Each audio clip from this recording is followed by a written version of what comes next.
तर आज आपण आपला जो तांत्रिक घटक आहे तर हेल्थ एज्युकेशन आणि हेल्थ रिलेटेड काही ऍडमिनिस्ट्रेशन, तर याचं एक प्रॉपर क्वेश्चन्स आपण बघणार आहोत की कशा प्रकारे हेल्थ एज्युकेशन आहे आणि त्यासंबंधी हेल्थ ऍडमिनिस्ट्रेशन वरचे सुद्धा क्वेश्चन्स ऍड केलेले आहेत आणि आपण याचा 2 पार्ट बघू, त्याच्यामध्ये अजून प्रॉपरली हेल्थ एज्युकेशनचे क्वेश्चन बघूया। आज मी मुद्दाम हेल्थ एज्युकेशन सोबत हेल्थ ऍडमिनिस्ट्रेशनचे प्रोग्राम जे आहेत तर ते इथे टाकलेले आहेत, ठीक आहे। तर इथं तुम्ही सगळ्यात पहिला हे समजून घ्या, थोडंसं जास्त गरम होतं इकडे, तर क्वेश्चन थोडेसे ऍडमिनिस्ट्रेशनवर असणार आहे। सुरुवातीलाच ही गोष्ट मी क्लिअर करते आणि आज आपण आपल्या प्रश्नांची संख्या ही टोटल 20 आहे। बघा, नक्कीच तुमची इच्छा आहे की मी क्वेश्चन जास्त घेऊ, बट क्वेश्चन तेवढे तयार करायला लागतात पोरांनो, रेडीमेड काहीच अवेलेबल नाहीये, सगळं करावं लागतं आणि तेवढंच करायला भरपूर वेळ लागतो। त्यामुळे या गोष्टी तुम्ही सुद्धा समजून घ्या आणि लेक्चर आपलं एक दिवस आड होत असतं, बॅच मध्ये आपलं लाईव्ह लेक्चर रोज असतं, ठीक आहे। तर या गोष्टी तुमच्या सगळ्यांसाठी एक डिस्क्लेमर आणि थोडं फटाफट प्रश्न आपण पाहूयात। नंतर बघा, सगळ्यात पहिलं थोडंसं हेल्थ ऍडमिनिस्ट्रेशन आणि आरोग्य शिक्षण किंवा हेल्थ ऍडमिनिस्ट्रेशन प्रोग्राम याच्यावरचं आपलं आजचं लेक्चर आहे, ठीक आहे। चला, तर पहिला प्रश्न तुमच्या स्क्रीनवर आहे, दिसतोय का प्रश्न? राष्ट्रीय आरोग्य किंवा राष्ट्रीय ग्रामीण आरोग्य अभियान कधी सुरू करण्यात आले? तर ग्रामीण भागात सगळ्यात पहिल्यांदा आपल्याकडे अभियान जे आहे ते सुरू करण्यात आले, कारण की ग्रामीण भागातील जी ऍक्सेसिबिलिटी असते हेल्थ संबंधी, कारण की लकडावाले यांनी सांगितलं होतं की आता आपल्याला फक्त आणि फक्त अन्न वस्त्र निवाराच नाही तर आपल्याला चांगल्या आरोग्याची आणि चांगल्या शिक्षणाची सुद्धा गरज आहे। तर आरोग्य सुद्धा ह्याच्यामध्ये ऍड करण्यात आलं आणि आता त्यानंतर आरोग्याला खूप महत्वाचं इथं गणलं जाऊ लागलं। त्यानंतर मग जिथे आरोग्य हे स्वतः लोक मिळवू शकत नाही, स्पेशली मग हे ठिकाण कुठे, तर हे ग्रामीण ठिकाण आहे, जिथे प्रायव्हेट आरोग्याच्या सुविधा तेवढ्या उपलब्ध नसतात। त्यासाठी आपण कधी रे, अगदी बरोबर आहे, 2005 ला राष्ट्रीय ग्रामीण मिशन जे आहे तर ते सुरू करण्यात आलं। बॅच मध्ये तुम्हाला मी हे रेकॉर्डेड सेशन टाकलेलं आहे, जे काही आरोग्य कार्यक्रम आहेत याचं आपलं एक रेकॉर्डेड जर तुम्ही बघाल तिथं त्याच्यामध्ये आहेत ऑलरेडी, तर तुम्ही जाऊन चेक करू शकता, सगळं त्याच्यामध्ये अवेलेबल आहे, ठीक आहे। आपल्या तांत्रिकचा जो भाग आहे तांत्रिक मध्ये तुम्हाला ते दिसेल, ठीक आहे। मी सुद्धा तुम्हाला वाटलं तर आता इथे सांगते की ते तुम्ही कुठे बघू शकता, ठीक आहे। एकच मिनिट, ऍडमिनिस्ट्रेशन प्रोग्राम जो आहे तर त्याच्या ऑलरेडी एक सेशन आपलं सुंदरपैकी झालेलं आहे। राष्ट्रीय आरोग्य कार्यक्रम त्याच्यामध्ये तुम्हाला दिसेल, राष्ट्रीय आरोग्य कार्यक्रम हा जो आपला व्हिडिओ आहे त्याच्यामध्ये तुम्ही बघून घ्या, ठीक आहे। सगळे जे रोग आहेत तर ते मी टाकलेले आहेत।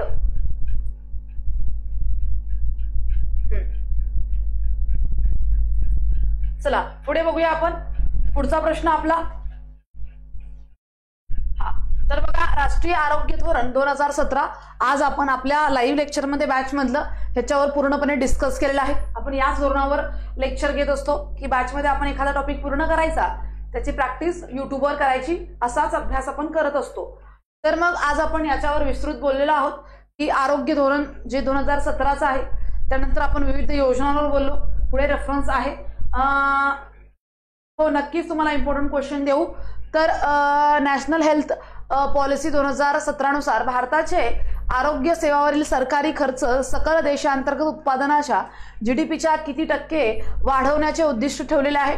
बघा, ज्या वेळेला आपण आपला जीडीपी बघत असतो किंवा आपलं जे काही एक खर्च बघत असतो, ठीक आहे, खर्च, कारण की आपण आरोग्य क्षेत्रावर खर्चच करणार आहोत सगळ्यात जास्त, तसं तर आपला खर्च जो आहे तर तो आपण घेतलेल्या कर्जाचं व्याज देण्यावर जातो। हा खर्च आपला सगळ्यात जास्त आहे की आपण वेगवेगळ्या IMF असेल, वर्ल्ड बँक असेल, त्यानंतर ADB असेल, ठीक आहे, तर यांच्याकडनं आपण काय घेतलेलं आहे, कर्ज घेतलेलं आहे, तर ते फेडण्यामध्ये आपला खर्च जातो। त्यानंतर आपला सगळ्यात जास्त एक्सपेंडिचर, सगळ्यात जास्त खर्च जो आहे तर तो संरक्षणावर आहे, डिफेन्सवर आहे। 6% आपण खर्च डिफेन्सवर करतोय, समजून घ्या, ठीक आहे। आणि आता जे काही ऑपरेशन सिंदूर वगैरे झालं तर आता आपण त्या गोष्टीला थोडंसं जस्टिफाय करू शकतो की जो खर्च केला तर त्याचा कुठेतरी उपयोग झाला, पण हे खरं तर नाही व्हायला पाहिजे. याचा जो काही एक तोटा आहे तो सामान्य नागरिकाला सहन करावा लागतो. तर आता आपल्याला काय करायचं आहे, जो आपण खर्च जीडीपीच्या फक्त 0.9% करत होतो तो आपल्याला ऍटलिस्ट 2.5% करायचा आहे आपल्या जीडीपीचा. जर आपली जीडीपी 100% आहे तर आपल्याला त्या जीडीपीच्या 2%, 2.5% पर्यंतचा खर्च एज्युकेशनवर करायचा आहे. एज्युकेशन हे कोणत्याही देशाचं इन्फ्रास्ट्रक्चर असतं, पाया असतो. तुम्ही जर बघाल नॉर्वे, फिनलँड, आइसलँड, ज्या नॉर्डिक कंट्रीज आहेत, जे नॉर्डिक देश आहेत ना, ते सगळ्यात जास्त खर्च त्यांच्या इन्फ्रास्ट्रक्चरवर करतात. त्याच्यामध्ये हेल्थ आहे, एज्युकेशन आहे, प्रायमरी सगळ्या ज्या सुखसुविधा असतात त्या ते लोक अगदी पुढे ठेवतात. त्यामुळे तुम्ही बघताय की सगळ्या इंडेक्समध्ये भले जीडीपी मध्ये खाली असतील पण इंडेक्समध्ये ते देश टॉपला असतात सगळ्याच. मग जेंडर गॅप असेल, HDI असेल, हॅपीनेस असेल, सगळ्यामध्ये ते लोक पुढे असतात. त्याचं कारण आहे ते लोक त्या गोष्टीला महत्त्व देत आहेत. तर अशा या स्वयंसेविका कोणत्या कार्यक्रमाचा एक महत्त्वाचा भाग आहे, तर ॲग्रिगेटेड हेल्थ अकॉर्डिंग जे आहेत, ठीक आहे, तर त्यांना राष्ट्रीय शहरी आरोग्य अभियान, राष्ट्रीय ग्रामीण आरोग्य अभियान, एकात्मिक बाल विकास सेवा, राष्ट्रीय कुटुंब नियोजन कार्यक्रम, तर अशा स्वयंसेविका ज्या आहेत तर त्या कोणत्या कार्यक्रमाचा भाग आहेत हे तुम्हाला इथं सांगायचं आहे. चला लवकर लवकर सांगा. एकात्मिक बाल विकास सेवा योजना ICDS याची स्थापना जी आहे 2 ऑक्टोबर 1975 ला झाली. महात्मा गांधी यांची 126वी जयंती त्यावेळेला झालेली आहे. टेलिग्रामची लिंक आणि ॲप लिंक तुम्हाला मिळालेली आहे. सो तुम्ही स्टडी स्पेस मराठीचा ॲप डाउनलोड करा, स्टडी स्पेस मराठीचा टेलिग्राम जॉईन करा. तुमच्यासाठी ते महत्त्वाचं आहे कारण की आज मी तुम्हाला काही चांगल्या चांगल्या गोष्टी टेलिग्रामवर शेअर केलेल्या आहेत आणि अजून सुद्धा मी त्या संध्याकाळी आता आपलं सेशन झाल्यावर करणार आहे की मलेरिया 2000ला कसा होता, 2020ला कसा आहे, मॅपच्या माध्यमातून, जेणेकरून तुम्हाला गोष्टी लक्षात राहतील. ठीक आहे, तर हे आपण करतो वारंवार. तर उत्तर द्या, या प्रश्नाचं उत्तर द्या. उत्तरामध्ये खूप जास्त व्हेरिएशन दिसतंय मला, खूपच जास्त व्हेरिएशन दिसत आहे. चला सांगा लवकर.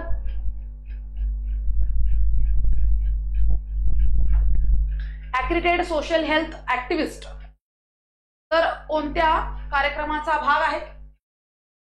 चला ऑप्शन सी नाही, तर ऑप्शन बी ज्यांनी दिलंय त्यांनी अगदी बरोबर दिलं होतं. डिलीट करायची गरज नाही. अशाचा ॲग्रिगेट सोशल हेल्थ ऍक्टिव्हिस्ट असा त्याचा फुल फॉर्म आहे. आणि हे जे अभियान आहे किंवा हे मला जे दिसतंय तर ते किती आहे, 2005चं आहे. एकात्मिक बाल विकास सेवा 0 ते 6 वयोगटातील मुलं आणि ज्या स्तनदा आणि गर्भवती माता आहेत तर त्या याच्या लाभार्थी असतात. तुम्हाला हे लक्षात ठेवायचं आहे. त्याच्या सुद्धा भरपूर योजना आहेत. तर तुमचं उत्तर ऑप्शन 2 असणार आहे या प्रश्नाचं. पुढे बघा रे, जननी शिशु सुरक्षा कार्यक्रम. तर आज आपण याच्यावर पूर्ण डिटेल पाहिलेली आहे. आज आपण आपल्या लाईव्ह लेक्चरमध्ये बॅचमध्ये सगळ्यात जास्त जननी शिशु सुरक्षा योजनेवर आणि राष्ट्रीय बाल स्वास्थ्य कार्यक्रम या दोघांवरच बोललेलो आहोत. तुम्हाला मी सांगितलं की जननी शिशु सुरक्षा योजना ही 2011ची आहे. ओके, 2011ची ही योजना आहे, 2010ची आहे खरं तर. ठीक आहे, तर 2010ची ही योजना एक लक्षात ठेवा. त्यानंतर इथं ही योजना जी ती काँग्रेस कालखंडातील आहे. ठीक आहे, तर काँग्रेस कालखंडातील ही योजना, तिला आता नाव देण्यात आले नवीन 2017ला मातृवंदना योजना. आणि हिला असंही म्हटलं जायचं की खरं तर बघा ह्याच्यामध्ये 2010 पण तिचं प्रॉपर इम्प्लिमेंटेशन जे आहे ते 11च आहे. त्यामुळे खरं तर तुम्ही 11च घ्या कारण की इथं भरोसा नाहीये TCSचा, ते तुम्हाला असंच करेल. ठीक आहे, तर 1 जुलै 2011 ही योजना आहे. हा, ज्यांना बॅच जॉईन करायचे तर बॅचची लिंक सुद्धा आपल्या पिन कमेंट मध्ये आहे. ठीक आहे, 11 आहे. हो, तर ती तुम्हाला डेट वाईज 1 जुलै 2011 डेट नुसार सांगते मी तुम्हाला. तर ही जी योजना आहे तर ही योजना पुढे जाऊन हिचं नाव बदललं आणि हिचं नाव तुम्हाला माहिती आहे आपल्याकडे 2005ची सुद्धा आहे. जननी सुरक्षा कार्यक्रम जो आहे तर तो 2011. जननी शिशु सुरक्षा इथं 2005 मध्ये सुद्धा त्याचा आहे. ठीक आहे, जननी शिशु सुरक्षा. अशा प्रकारे याचं मॉडिफिकेशन होत गेलेलं आहे. ठीक ठीक आहे, 5ला, त्यानंतर 2011ला, आणि त्याचं सगळं रूप बदलून मातृवंदना योजना ही बीजेपीच्या काळखंडात आलेली तुम्हाला योजना दिसते. खूप महत्वाची आहे. ग्रामीण भागामध्ये कसं होत होतं आधी की डॉक्टरकडे जाणं किंवा हॉस्पिटलमध्ये जाऊन प्रस्तुती करणं एवढंही लोकांना त्यावेळेला ते जमत नव्हतं. एवढंही लोकांना म्हणजे थोडंसं ठीक आहे टेलिग्राम चॅनलवर PDF टाकते, सेशनची PDF तर तुम्हाला जी काय आपल्या बॅचची PDF असते प्रत्येक लेक्चर नंतर खाली अवेलेबल असते, कुठे शोधायची गरज नाही, काही नाही, सगळं जागेवर असते. याची PDF टेलिग्रामला टाकेल. स्टडी स्पेस मराठी जॉईन करा, टेलिग्राम चॅनल भेटेल. ठीक आहे, आता इथं माझ्या थोड्या शब्दांवर लक्ष द्या. सगळं जे बोलते महत्वाचं बोलते. तुम्हाला टेक्निकलसाठी सध्या कोणतंही बुक अवेलेबल नाहीये, एवढा लवकर कोणतं बुक येणार नाही. टेक्निकलचे टॉपिक तुमच्या समोर आहेत आणि मी फक्त तुमच्या टेक्निकलवर फोकस केलेला आहे. तर इथं मी जे शब्द बोलते ते सुद्धा महत्वाचे आहे. तर इथं तुम्हाला सगळ्यात पहिलं समजून घ्यायचं आहे की ज्या वेळेला तुम्ही ही योजना बघता, पुढे जाऊन तिचं रूपांतर झालंय त्याच्याबद्दल आपल्याला बोलायचं नाही. आपल्याला बोलायचं याच्यावर आहे, कारण की ज्या वेळेला तुम्ही ऍडमिनिस्ट्रेशन किंवा वेबसाईटवर जाता, कोणाच्या स्वतः कुटुंब कल्याण, आरोग्य व कुटुंब कल्याण, हेल्थ डिपार्टमेंटवर जाता, तर तुम्हाला ही योजना जास्त प्रकर्षाने दिसते. ती कारण आहेत कारण की ही अगदी कोर आहे. म्हणजे ज्या वेळेला महिला किंवा गावातली लोक हॉस्पिटलमध्ये सुद्धा डिलिव्हरी करण्यात इंटरेस्टेड नव्हते, त्यावेळेला ही योजना जी आहे तर ती आलेली आहे. लक्षात ठेवा, त्यासाठी की ऍटलिस्ट एक संस्थात्मक प्रस्तुती झाली पाहिजे, रक्त मिळालं पाहिजे, या सगळ्या गोष्टीसाठी. बाळ झाल्यापासून 30 दिवसापर्यंत जे नवजात असतं तिथपर्यंत त्याला मोफत सुविधा मिळाल्या पाहिजेत, वाहतूक सुविधा मिळाली पाहिजे. समजा जर पुढे पाठवायचे, सी सेक्शन असेल किंवा डिलिव्हरीमध्ये काही प्रॉब्लेम असेल, पुढे पाठवायचे, त्यावेळेला सुद्धा त्याच हॉस्पिटलचं काम आहे की इथून पुढे जी ट्रॅव्हलिंगचा अलाउन्स आहे किंवा ट्रॅव्हलिंगची सोय आहे ती सुद्धा करून देणं. हे सगळं मी सांगितलंय तुम्हाला, महत्वाचं आहे ते सगळं. ठीक आहे, चला. तर अशा प्रकारे तर फक्त गर्भवती महिलांना मोफत उपचार पुरवणे, फक्त बालकांना मोफत उपचार पुरवणे, शासकीय आरोग्य संस्थांमध्ये गर्भवती महिला आणि 1 वर्षापर्यंतच्या बालकांना मोफत आरोग्य सुविधा पुरवणे, कुपोषित मुलांना विशेष पोषक आहार देणे. तर बघा, शासकीय आरोग्य संस्थांमध्ये गर्भवती महिला व बालकांना मोफत आरोग्य सुविधा पुरवणे महत्वाचं आहे. त्यापेक्षा जास्त जी संस्थानात्मक प्रस्तुती आहे,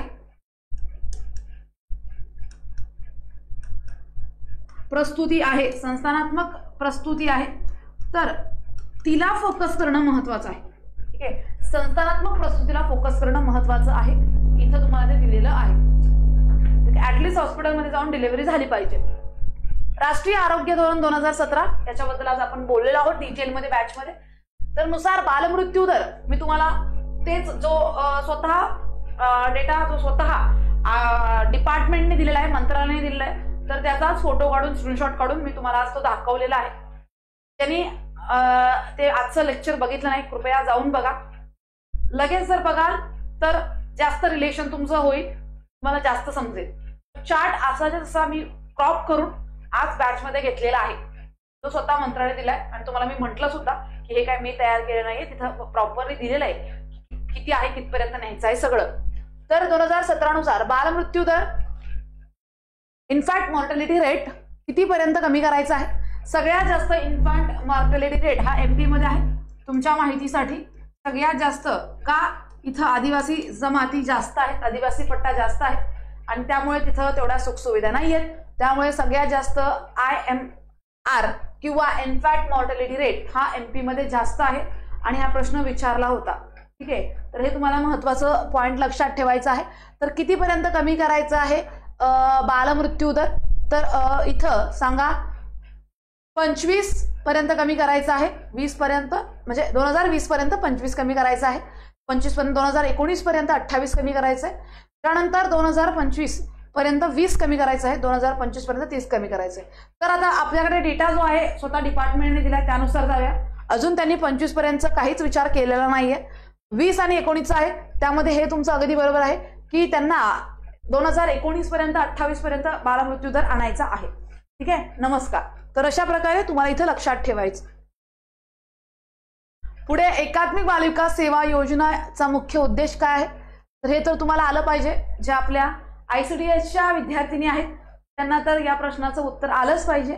तर फक्त बालकांसाठी लसीकरण, गर्भवती महिला व आरोग्य तपासणी सुविधा देणे, 0 ते 6 वर्षातील मुलांना पोषण आरोग्य दर्जा सुधारणे, त्यांचा योग्य मानसिक, शारीरिक, सामाजिक विकासाचा पाया घालणे, शाळेत जाणाऱ्या मुलांसाठी शालेय पोषण आहार देणे. तर बघा ICDSचा उद्देश काय आहे? ICDSचे टोटल 6 उद्देश आहेत. ICDS जे आहे अगदी बरोबर आहे रेखा, 2019 पर्यंत 28 पर्यंत बालमृत्यू कमी करणे. तुम्हाला एक चार्ट दिलेला आहे, तो बघा लगेच जाऊन. बऱ्यापैकी तुम्ही लाईव्ह 200 लोक आपल्या बॅच मध्ये सध्याला आहेत, पण लाईव्ह कमी असतात. आज बऱ्यापैकी होते लाईव्ह, कमी असतात लाईव्ह बॅच मध्ये. आणि ते माझी सुद्धा थोडीफार चुकी आहे की एक फिक्स टाइम माझ्याकडनं तो मॅनेज होत नाही. पण मी एवढा पूर्णच प्रयत्न करते की दिवसातून एक लेक्चर लाईव्ह झालंच पाहिजे, कारण की जूनच्या आधी आपल्याला पूर्ण बॅच संपवायची आहे. ती लवकरात लवकर जून पर्यंत, तर जूनच्या लईत लईत पहिल्याच्या आठवड्याच्या आत आपली बॅच संपवायची आहे. आपल्याला जूनच्या पहिल्या आठवड्याच्या आत आपल्याला बॅच ती संपवायची आहे. ठीक आहे. आणि मग नंतर आपल्याला फक्त प्रॅक्टिस करायची. चला, तर मग इथं तुम्हाला हे समजून घ्यायचंय की ज्या वेळेला तुम्ही हे बघताय, तर हे बघत असताना तुम्हाला 6 ज्या महत्वाच्या उद्दिष्ट आहेत ICDSचे, ज्याच्यामध्ये लसीकरण आहे, पोषण आहार आहे, ठीक आहे. त्यानंतर म्हणजे आपण अनौपचारिक शिक्षण, संदर्भ सेवा आहे, आरोग्य शिक्षण आहे, ठीक आहे. तर अशा प्रकारे 6 रोज नाही पॉसिबल, ठीक आहे. तर अशा प्रकारे तुम्हाला हे समजून घ्यायचं आहे की 6 उद्दिष्ट 0 ते 6 वयोगटातील बालकांसाठी ICDS काय काम करतंय. आणि इथं एक लक्षात ठेवा, 15 ते 45 वयोगटातील महिलांसाठी, गर्भवती आणि स्तनदा महिलांसाठी ICDS आहे. त्यासोबत अडल्टसन गर्ल किंवा राजीव गांधी अडल्टसन गर्ल ही सुद्धा योजना आहे किशोरवयीन मुलींसाठी. 11 ते 18 वर्षाच्या 19 वर्षाच्या मुली आहेत त्यांच्यासाठी सुद्धा योजना आहे. त्यांच्यामध्ये फॉलिक ऍसिडच्या गोळ्या देणं, या सगळ्या गोष्टी सुद्धा केल्या जातात. अगदी बरोबर आहे. मुलांमध्ये पोषण, आरोग्याचा दर्जा, असं सगळं काही तुमचं अगदी बरोबर आहे.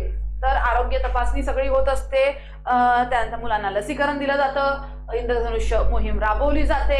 आणि त्याच्यामध्ये कोण कोण काम करतं, तर सगळ्यात पहिलं अंगणवाडी सेविका, अंगणवाडी मदतनीस, ANM नर्स, GNM नाही ANM नर्स, आणि त्यांच्यासोबत आशा वर्कर. तर या 4 जणांचं काम असतं. अंगणवाडी सेविका आणि मदतनीस या महिला व बालविकास विभागांतर्गत असतात, आणि ANM आणि आशा या आरोग्य मंत्रालयाकडून किंवा आरोग्य आणि कुटुंब कल्याण मंत्रालयाअंतर्गत असतात. ICDS हा कार्यक्रम जो आहे तो 3 मंत्रालयाअंतर्गत राबवला जातो, पण त्यासाठी महत्वाचे 2 मंत्रालय आहेत, महिला व बालविकास आणि आरोग्य व कुटुंब कल्याण, हे 3 आहे. आणि त्यामध्ये कधी कधी शिक्षण मंत्रालयाची सुद्धा जोड लागते.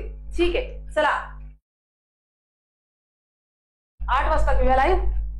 ठीक आहे, बघू, विचार करूया. मग भारताने कुटुंब नियोजन कार्यक्रम कोणत्या वर्षी सुरू केला, ज्यामुळे तो जगातील असा पहिला देश बनला? तर मग सांगा रे, कुटुंब नियोजन कार्यक्रम. तर जे कार्यक्रम आहेत राष्ट्रीय कार्यक्रम, तर तिथं जय सेवालाल, तर तिथं मी तुम्हाला सांगितलेलं आहे सगळ्यात पहिल्यांदा आपल्या भारताने कुटुंब नियोजन आणलं गरजेचं होतं, कारण की लोकसंख्या झपाट्याने वाढत होती. तुम्ही जर पाहिलं असेल, थोडस लोकसंख्येचा अभ्यास करत असाल, तर 1961 ते 1971 या 10 वर्षामध्ये लोकसंख्या 27% वाढली बरं का. आणि ही अगदी भयानक वाढ होती त्यावेळेला. आणि त्यामुळे तुम्ही पाहिलं असेल की इंदिरा गांधी आणि आपल्या त्यांचं नाव काय, मेनका गांधी यांचे, संजय गांधी यांच्या सौजन्याने अगदी जबरदस्ती वॅसेक्टॉमी. आता वॅसेक्टॉमी काय असतं सांगा रे. माझ्याकडे एक सुंदर इमेज आहे, बट आता तुम्ही काय विचार कराल, बऱ्यापैकी सगळ्यांची मेंटॅलिटी तशी नसते. वॅसेक्टॉमीची इमेज होती माझ्याकडे, पण ती मी टेलिग्रामवर टाकली नाही. ठीक आहे. तर बऱ्यापैकी आपले एवढे नाहीत सगळेजण मॅच्युअर्ड, त्यामुळे मी टाकली नाही. उगाच मला कोणत्याही कॉन्ट्रोवर्सीचा भाग व्हायचा नाहीये. तर अगदी जबरदस्ती वॅसेक्टॉमी केली.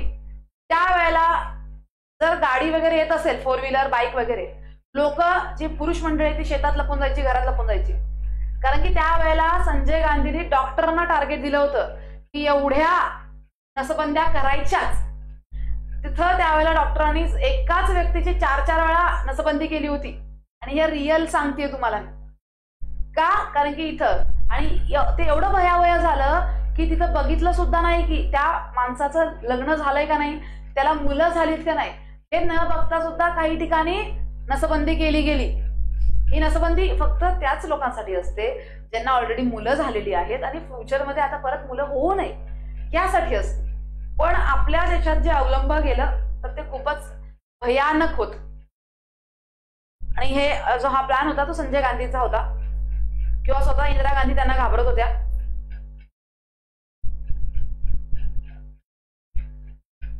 I know that I am that much mature.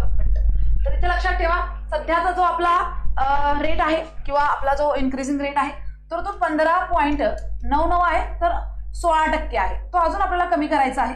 ठीक आहे. तर म्हणजे आपण हे कधी घेतो 2001 ते 2011 आपण घेतो. ठीक आहे. अशा प्रकारे तुम्हाला हे बघायचं आहे.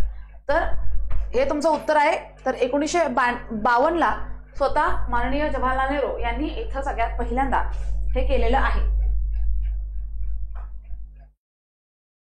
त्यानंतर राष्ट्रीय क्षयरोग उन्मूलन कार्यक्रमचे उद्दिष्ट भारतातून क्षयरोग पूर्णपणे नष्ट करणे आहे.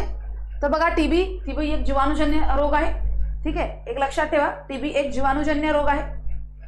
त्यानंतर इथं तुम्हाला हे समजून घ्यायचं आहे की टीबी बऱ्यापैकी इथं फुफ्फुसांना डॅमेज करतो, पण जो ब्लड टीबी असतो त्याला आपण ॲनेमिया असं म्हणतो. तर इथं ट्युबरक्युलोसिस किंवा बॅसिलस ट्युबरक्युलोसिस या मायक्रोबॅक्टेरियामुळे तो होत असतो. बॅक्टेरियामुळे ॲलॅम्टेग्लुरिन यांनी याच्या वॅक्सिनचा शोध टीबीचा शोध लावलेला आहे. ठीक आहे. क्लॅमेंग्लुरिन हे नाव सुद्धा लक्षात ठेवा, कामी येणार आहे तुमच्या. तर इथं हा कार्यक्रम जो आहे किंवा कधीपर्यंत नष्ट करणे हा उद्दिष्ट आहे तर आपल्याला 2025 पर्यंत करायचा होता नष्ट, पण आता ते एक्सटेंड केले 2030 पर्यंत. हे सुद्धा लक्षात ठेवा की आपल्याला जगातून आपल्या भारतातून पूर्ण टीबीचं जे नष्ट करायचं आहे तर ते आपण 2030 पर्यंत केलेलं आहे, पण आधीच्या उद्दिष्टानुसार ते 25च होतं.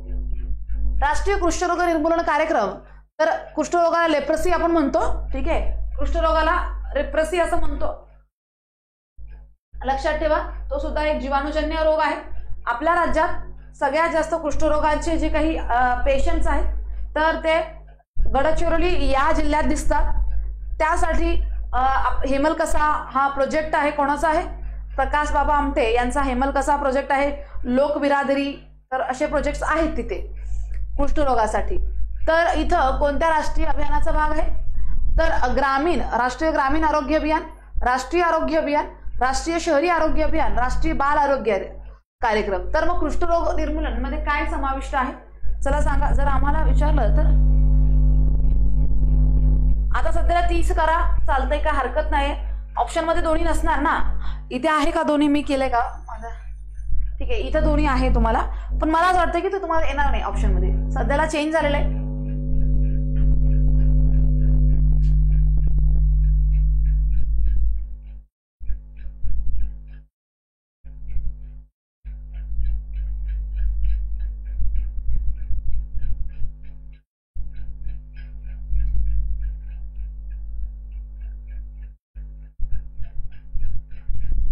चला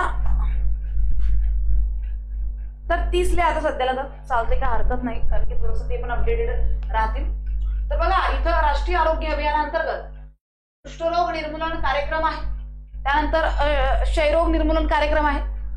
त्यानंतर कर्करोग निर्मूलन कार्यक्रम आहे. याच्यामध्ये ते समाविष्ट आहेत, आरोग्य अभियानामध्ये समाविष्ट आहेत. ठीक आहे. तर पुढे बघा राष्ट्रीय एड्स नियंत्रण चा मुख्य उद्देश काय आहे तर बघा एड्स हा एक विषाणूजन्य रोग आहे. ठीक आहे. तर हा रोग आपल्या पूर्ण बॉडीला डॅमेज करत असतो, आपली रोगप्रतिकारक शक्ती कमी करत असतो आणि हा एक चिरकाळ टिकणारा रोग आहे आणि हा सार्वत्रिक प्रदेशात असणारा रोग आहे. आपल्या देशामध्ये लोकसंख्येनुसार बघाल तर सगळ्यात जास्त एड्सचे पेशंट महाराष्ट्रात आहेत, पण पर्सेंट वाईज जर बघितलं तर सगळ्यात जास्त जे रोग आहेत रोगकारक तर तो नागालँडमध्ये आहे. ठीक आहे. कुठे आहे तर तो नागालँडमध्ये आहे. अशा प्रकारे लक्षात ठेवा एड्सग्रस्त रुग्णांना आर्थिक मदत पुरवणं नाहीये, फक्त एड्सवर उपचार, HIV एड्स प्रतिबंधन उपचार, काळजी आणि सहाय्य करणं आणि सगळ्यात महत्त्वाचं या राष्ट्रीय एड्स नियंत्रण संस्थेचं काम हे सुद्धा आहे जनजागृती. जनजागृती करणं हा सुद्धा याचा उद्देश आहे, लक्षात ठेवा. कारण की एड्स संबंधी खूप जास्त चुकीचं जे मत आहे ते लोकांचं असतं, त्यामुळे हे लक्षात ठेवायचं तुम्हाला. आणि ज्या वेळेला तुम्हाला जैव मेडिकल वेस्ट आहे त्यावेळेला त्याच्यावर सुद्धा प्रश्न विचारला जाऊ शकतो की या गोष्टीमुळे कोणते रोग पसरण्याची शक्यता असते. तर मग HIV, त्यानंतर हेपॅटायटिस B, C, लैंगिक प्रदूषण, दूषित रक्तामुळे.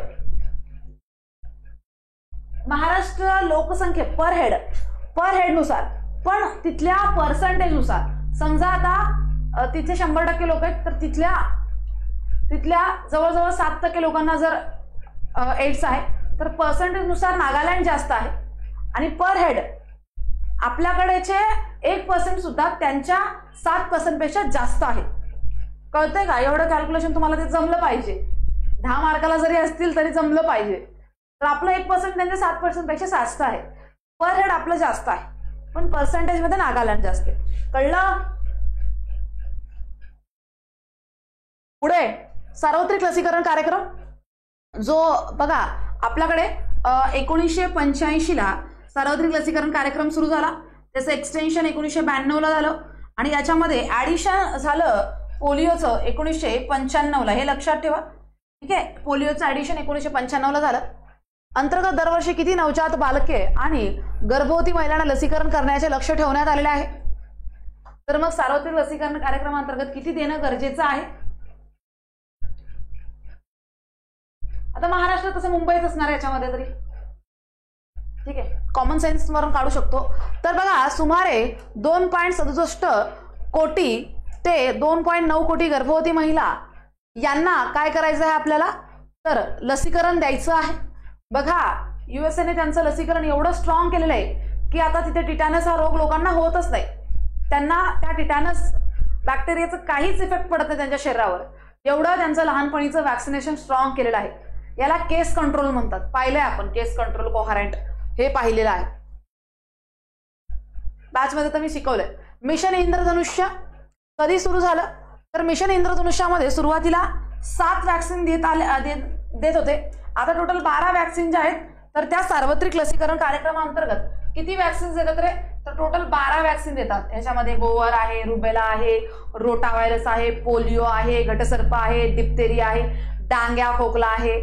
तर या सगळ्या वॅक्सिन ज्या आहेत तर त्या दिल्या जातात, ठीक आहे.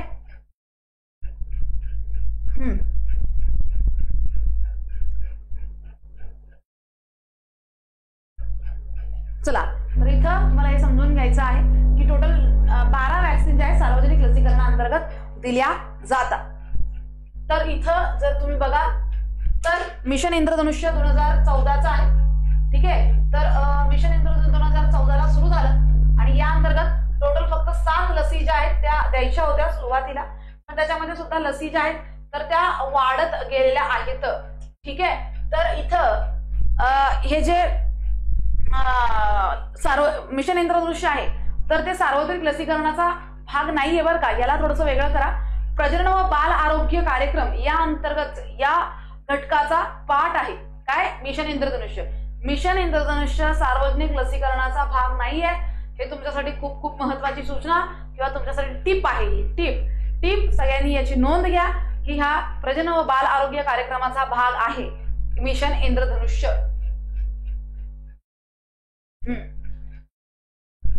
लाईक करा सर्व मित्रांनी.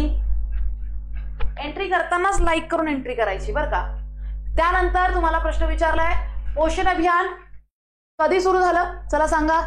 पोषण 2.0 सुद्धा सक्षम अंगणवाडी पोषण 2.0 2021 मध्ये सुरू झालं. त्याच्या आधी आपल्याकडे पोषण अभियान सुरू झालं. त्या अंतर्गत पोषणाचा दर्जा वाढवणे आणि कुपोषण कमी करणे हा उद्देश ठेवून पोषण अभियान सुरू करण्यात आलं. आणि पोषण अभियानाला इथं मदत WHO सुद्धा आहे. ICDS सुद्धा WHO मदत करते, वर्ल्ड बँक सुद्धा मदत करते, लक्षात ठेवा. तर आपल्याला पाठ आहे 8 मार्च. 8 मार्चला कोणता दिवस असतो रे? चला 8 मार्चला कोणता दिवस असतो? तर तुमचं उत्तर आहे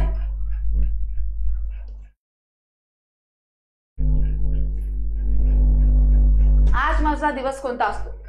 ICDS 2 ऑक्टोबर 1975 ला सुरू झालंय. पोषण अभियान किती चुकीचं उत्तर देताय तुम्ही. असं कसं करायचं? असं करून चालायचं नाही, बिलकुल नाही चालायचं. 8 मार्चला कोणता दिवस असतो सगळ्यांनी कमेंट करायचं आहे. पुढे बघा रे, तर आयुष्मान भारत प्रधानमंत्री जन आरोग्य योजना, याला आपण आयुष्मान भारत असं म्हणतो किंवा जन आरोग्य योजना असं सुद्धा म्हणतो. तर ही कधी सुरू झाली, चला सांगायचंय कधी सुरू झालेली आहे आयुष्मान भारत जन आरोग्य योजना. तर तुम्ही बघू शकता 14 एप्रिल 2018, 23 सप्टेंबर 2018, त्यानंतर 15 ऑगस्ट 2019 आणि 2 ऑक्टोबर 2019 प्रधानमंत्री आयुष्मान भारत. खूप मोठी योजना आहे आयुष्मान भारत. या अंतर्गत आयुष्मान कार्ड मिळतं, 5 लाख रुपयाचा आपला विमा असतो, 5 लाख रुपये मोफत सुविधा मिळतात.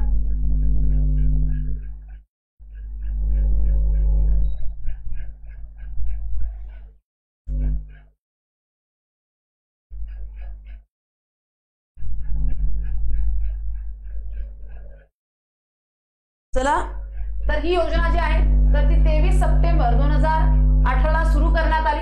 लक्षात ठेवा, आयुष्मान भारत योजना किंवा जन आरोग्य योजना, या योजनेअंतर्गत जेनेरिक औषधं सुद्धा मिळतात. हे जेनेरिक औषधं, आपल्याकडून सगळ्यात जास्त जेनेरिक औषधं मॉरिशस खरेदी करते. 23 सप्टेंबर, अगदी बरोबर आहे मयूर.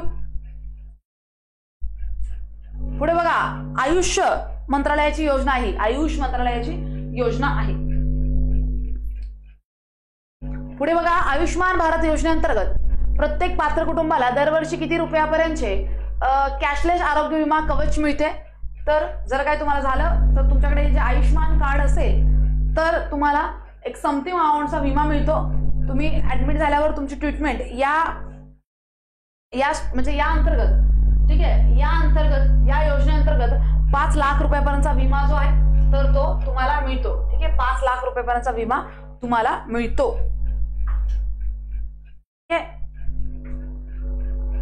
15 लोक आहेत मॅम, 15 लोक.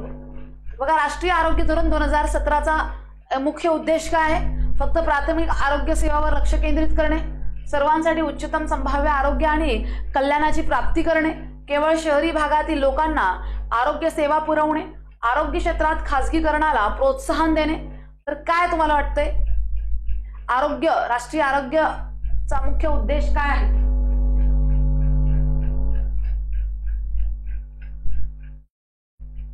थोड्या वेळाने येतं, लगेच नाही येत आपल्याकडे डाउनलोडचा ऑप्शन. डाउनलोडचा ऑप्शन लगेच येत नाही, थोड्या वेळाने येतो.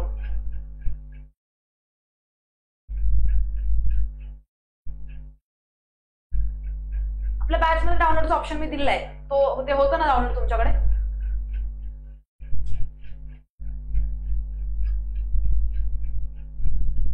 चला चला, काय हरकत नाही. तर इथं सर्वांसाठी उच्चतम संभाव्य आरोग्य आणि कल्याणाची प्राप्ती करणं हे उद्देश आहे. पहिलंच सेंटेन्स जे आहे हे तुम्हाला दिसतंय, ठीक आहे, हे अगदी तुम्हाला तिथं पहिलंच सेंटेन्स दिसतंय या योजनेचं असं. त्यानंतर पुढे आयुष्मान भारत डिजिटल मिशन कधी सुरू करण्यात आले? तर बघा, तुम्ही पाहिलं असेल, एक डिजिटल गाव आहे आणि आपला डिजिटल AI जिल्हा आहे. आता नुकतंच महाराष्ट्र सरकारने आपल्या एका जिल्ह्याला AI जिल्हा विकसित केलेला आहे. कोणता आहे? अकोडदरा, गुजरात मधील गाव, ज्याला डिजिटल विलेजचा मान मिळालाय. आणि भारतातील एकमेव AI विलेज म्हणून कोणाला मान मिळालाय? तर सिंधुदुर्ग.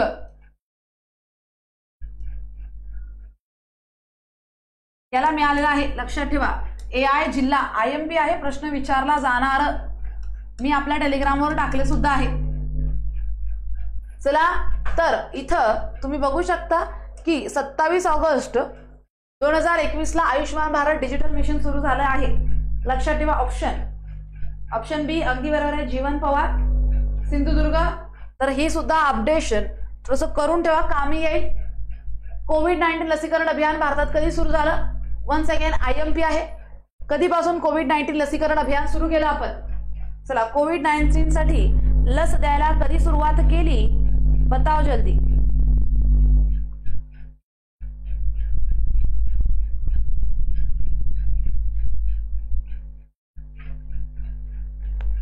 चला, कोविड हा सुद्धा एक विषाणूजन्य रोग आहे. ठीक आहे, कोविड सुद्धा एक विषाणूजन्य रोग आहे. सार्सचा विषाणू आहे. कोविडचा विषाणू कुठला आहे? तर सार्कचा विषाणू आहे, तर याचं उत्तर असणार आहे 16 जानेवारी 2019 बरोबर आहे का रे? I think I am right. 16 जानेवारी बरोबर असं वाटतंय मला. तर 16 जानेवारी 2021 पासून सुरुवात झाली वॅक्सिनेशनला. ठीक आहे, हे लक्षात ठेवा. या डेट्स महत्वाचे येऊन गेल्यात आधीच. भारतातील आरोग्य सेवांमधील प्रमुख आव्हानापैकी एक कोणतं आव्हान आहे? आणि हे थोडंसं तुम्हाला थिअरॉटिकल प्रश्न झाला की भारतात आरोग्य सेवांमध्ये एक महत्वाचं आव्हान कोणतं आहे? नोट्स नाही, आपल्याकडे बॅच आहे ज्याच्यामध्ये प्रत्येक लेक्चरच्या खाली नोट्स असतात आणि सगळे नोट्स एकत्र करून तुम्ही त्याची नोट्स तयार करू शकता. प्रत्येक लेक्चर झाल्यावर त्याच्या PDF नोट्स तुम्हाला त्या लेक्चर खाली मिळत असतात. कधीही ज्यावेळेला मी लेक्चर शेड्यूल करत असते लाईव्ह, किंवा जर मी ते तुम्हाला रेकॉर्डेड देत असेल, सेशन देत असताना त्याच्या खाली नोट्स देते आणि ती तुम्ही तुमच्या मोबाईलमध्ये सेव्ह करू शकता, प्रिंट काढू शकता. पण आपली स्लाइड ऑलरेडी ती ब्लॅक आहे, तर प्रिंट काढू नका. मला असं वाटतं मोबाईलमध्येच वाचा आणि हाताने तुमच्या नोट्स काढा. खूप जास्त फायदेशीर ठरेल, तुम्हाला खूपच जास्त फायदेशीर ठरेल.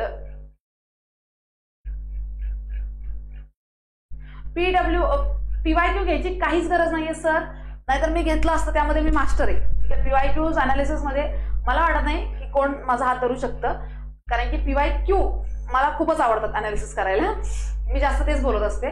बट इथं तुमचा जो सिलेबस आहे ना, तो आतापर्यंत कुणी विचारलेलाच नाहीये. हा स्वतः NMMC ने तुम्हाला दिलेला सिलेबस आहे. या सिलेबसवर जुने प्रश्न नाहीच आहेत, त्या प्रॉपर सिलेबसवर आधारित. सिलेबस अगदी नवीन आहे, तर कसं काय तुम्हाला PYQs मिळतील?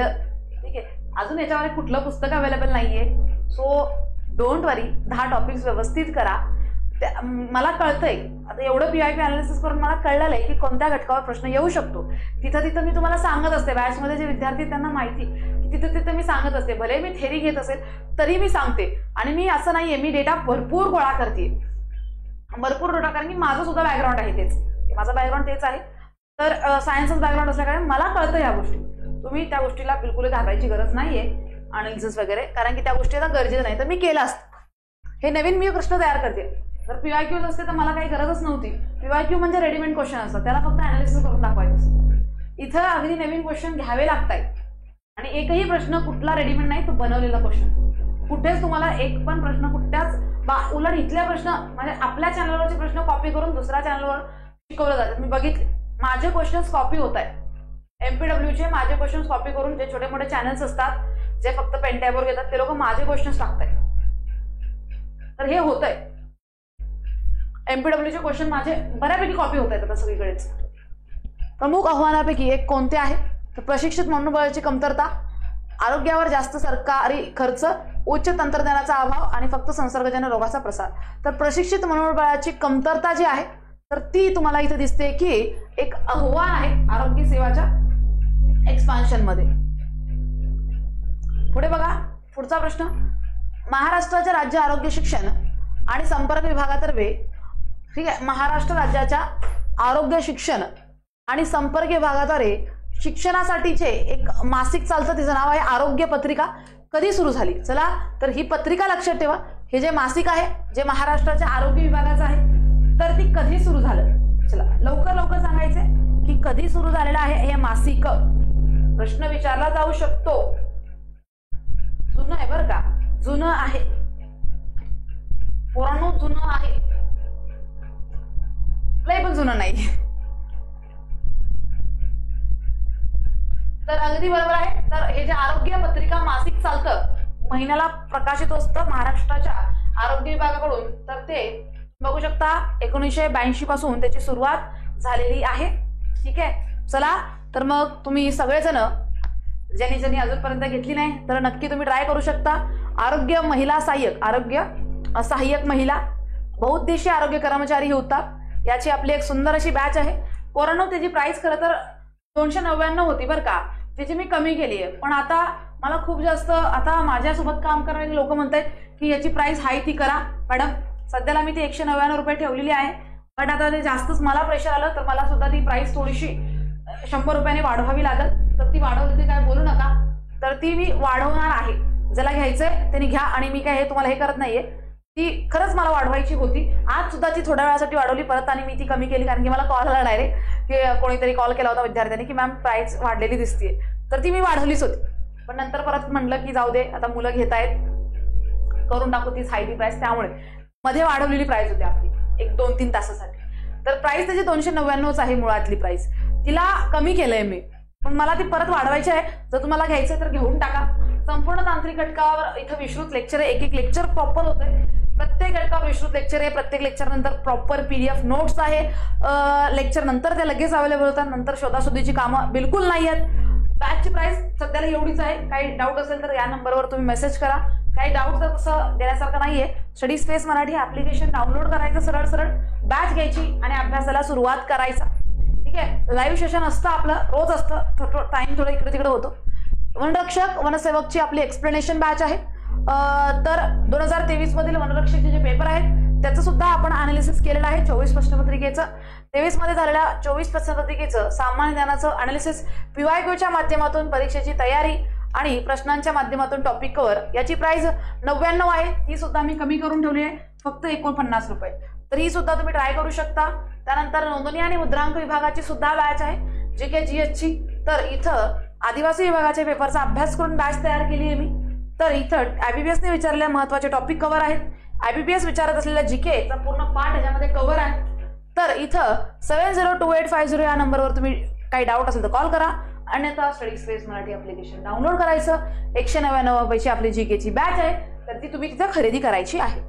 कळलं? तर अंगणवाडी सेविका असाल आणि मुख्य सेविका व्हायचं असेल, ती सुद्धा आपली बॅच अवेलेबल आहे. कायदे आणि योजनांची माझे हँड रिटन नोट्स तिथं तुम्हाला मिळतील. प्रॉपर कंटेंट आहे. PDF स्वरूपात नोट्स मिळतील. ICDS आणि WCD या दोन्ही महिला बाल विकास विभाग या दोन्हीही वेबसाईटवरचे प्रॉपर कायदे योजना मी करून घेतलेला आहे. याच्या बाहेर एकही योजना कायदी जाणार नाही अशा प्रकारची 199 रुपयाची ही सुद्धा बॅच आहे. तर तुम्ही ही सुद्धा ट्राय करू शकता. आणि इथं थांबूया. घेणार आहे मॅम, नक्की घ्या. खूप कामाची वस्तू आहे मॅम. तुमची पूर्ण व्हिडिओ कोणीतरी YouTubeवर अपलोड केलं आणि आता मी नेम विसरलो त्या चॅनलचं. हा, तर ते त्रिशा फाउंडेशन असेल तर तिथं मीच टाकलेला आहे. त्रिशा फाउंडेशन असेल तर ती माझाच व्हिडिओ आहे. ठीक आहे. तर मीच टाकलेला आहे तो. आपलं ते कोऑर्डिनेशन नुसार चालत आहे.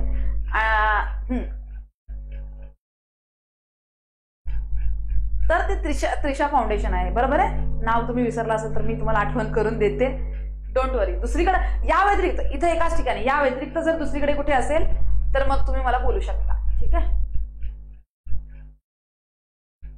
चला मग थांबायचं इथे पोरांनो. आज भेटूया.